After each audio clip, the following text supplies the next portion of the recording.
Good morning everyone.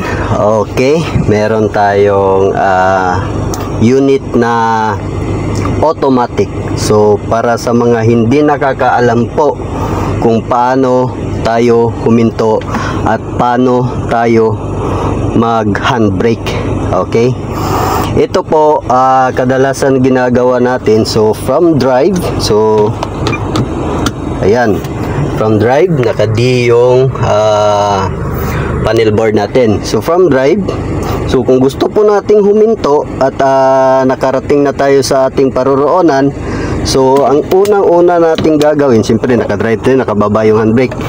So ang unang-una nating gagawin bago tayo mag-park, kasi usually ginagawa ng mga hindi nakakalam park tapos handbrake. So mali po yun.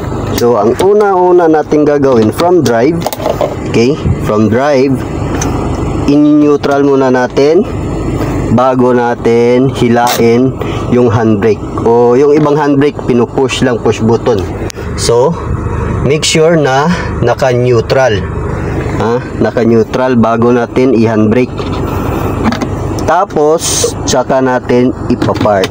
So ganun po talaga yung tamang paghinto o pag-park ng ating mga sasakyan kapag automatic yung transmission natin. So bawal po yung from drive ka tapos park tapos handbrake, bawal po yun. Kailangan natin munang in-neutral. So from drive, neutral, then handbrake.